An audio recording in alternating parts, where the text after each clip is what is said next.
और मतलब क्लियरली भगवान विष्णु की इमेज बनी हुई है, वरा वाली इतनी बड़ी इमेज बनी हुई है। And they are standing there and guessing कि कोई भगवान की मूर्ति है क्या। आज ये केव बहुत बैडली डैमेज्ड है, बट इसके अंदर एक बहुत इंपॉर्टेंट इंक्रिप्शन लिखा हुआ है। भारत में सनातन धर्म की हिस्ट्री भारत से भी ज्यादा पुरानी है। वो हिंदुइज्म हो, जैनिज्म हो या फिर बुद्धिज्म, यहाँ पर स्टैच्यूज, स्कल्पचर्स और रेलिफ जैसे आर्ट फॉर्म्स की काफी ज्यादा इंपॉर्टेंस है। और आज हम इन आर्ट फॉर्म्स के सिर्फ एक सरफेस को स्क्रैच करेंगे। मैं हूं अभी विदिशा में, जहां पर है उदयगिरी केव्स। ये केव्स काफ़ी पुरानी है, इन्हें 4th सेंचुरी में गुप्ता रूलर्स ने बनवाया था। और अगर आपको हिस्ट्री पसंद है, अगर आपको इंडियन हिस्ट्री जानना है, स्पेशली अर्लियर रूल्स के बारे में, तो यहाँ पर आपको आना चाहिए। यहाँ पर गुप्ता एम्पायर की केव्स के साथ साथ कई दूसरे एम्पायर्स के भी रूइंस हैं, जैसे यहाँ पर मौर्यन एम्पायर्स के, सुंगा एम्पायर के और जितने भी जो अर्ली एम्पायर्स थे इंडिया के, वहाँ के रूइंस हैं। तो चलते हैं अपन अंदर और देखते हैं कि कैसी है उदयगिरी केव्स।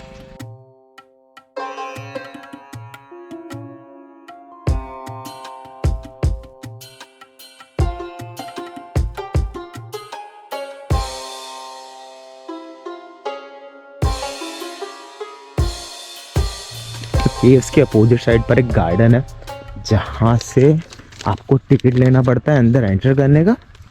टिकट है 25 रुपीज़ पर हेड का, और फॉरेनर्स के लिए 300 रुपीज़।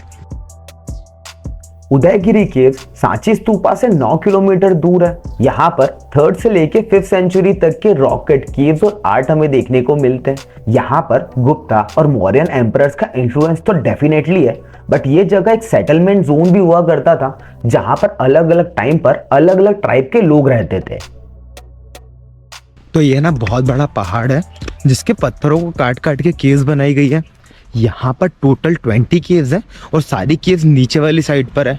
ऊपर व्यू पॉइंट है और कुछ रूइंस हैं।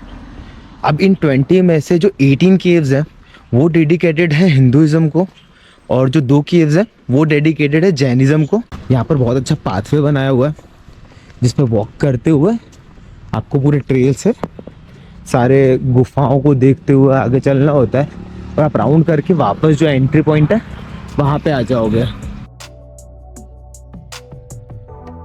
तो उदयगिरी की जो केव्स हैं वो केव टेम्पल्स हैं। अब इन टेम्पल्स का जो गर्भगृह है उसका गेट बंद करके रखा है, बट बाहर आप इनके ऊपर बने हुए स्कल्पचर्स और इंक्रिप्शंस को देख सकते हो। यहाँ की जो केव्स है वो डेडिकेटेड है शैविज्म, शक्तिज्म और वैष्णविज्म को, और अलग अलग केव्स में अलग अलग सेक्ट्स के देवी देवताओं की मूर्तियां हैं। ये जो केव नंबर 8 है, ये यहाँ की सबसे इंपॉर्टेंट केव्स में से एक है। इसे तवा केव कहा जाता है, वो इसीलिए क्योंकि जो इसका रूफ है वो तवे के जैसा है। आज ये केव बहुत बैडली डैमेज्ड है, बट इसके अंदर एक बहुत इंपॉर्टेंट इंक्रिप्शन लिखा हुआ है, जिसका ट्रांसलेशन मैंने स्क्रीन पर लिख दिया है।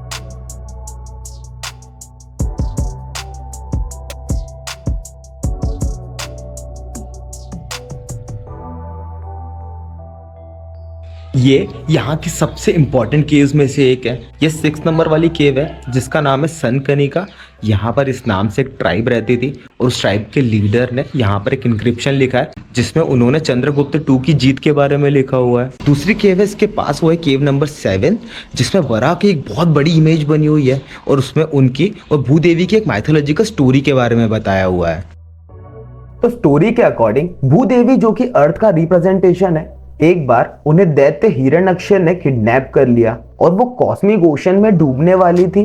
तब भगवान विष्णु ने वराह का रूप लिया, और अपने जो दांत हैं उस पर भूदेवी को लटका कर वो ओशन से उन्हें बाहर लेकर आए। ये स्टोरी इस रेलिफ पर मेंशन्ड है, और इसके साथ में यहाँ पर बहुत सारे दूसरे एलिमेंट्स और हिंदू डीटीज की भी इमेजेस हैं, जैसे भगवान ब्रह्मा, शिवा, समुद्र, अग्नि, आदित्य एटसेट्रा।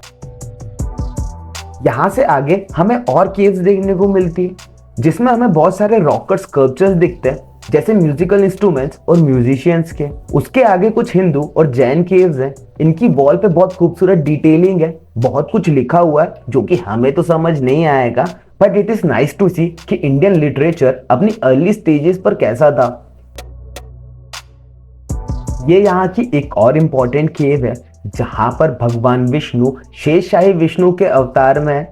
ये यूनिवर्स की स्टार्टिंग की स्टोरी को डिनोट करता है, जब भगवान विष्णु ने शेषनाग पर लेटकर यूनिवर्स को इमेजिन किया था।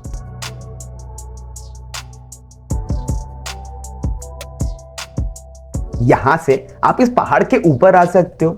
यहां से बहुत खूबसूरत व्यू आता है वैली का।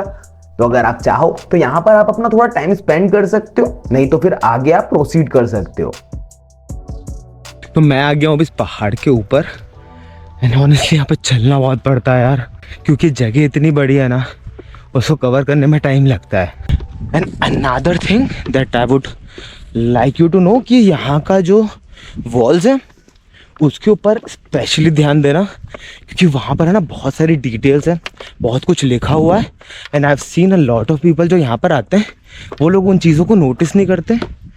लोग ऑनेस्टली यहाँ पर आने वाले लोग स्टैचूज़ को नोटिस नहीं करते। I have seen a group, और मतलब क्लियरली भगवान विष्णु की इमेज बनी हुई है, वरा वाली इतनी बड़ी इमेज बनी हुई है, and they are standing there and guessing कि ये कोई भगवान की मूर्ति है क्या। पर बहुत अच्छे उन्होंने बोर्ड्स लगा रखे हैं जिसमें बहुत डिटेल्स में हर जगह के बारे में बता रखा है। तो यहाँ पर आकर उन्हें पढ़ो। टॉप पे यहाँ पर एक मंदिर के रूइंस है जिसमें ज़्यादा कुछ नहीं है, बट फिर भी आप यहाँ पर पिलर्स, लेआउट और कुछ इंक्रिप्शंस देख सकते हो।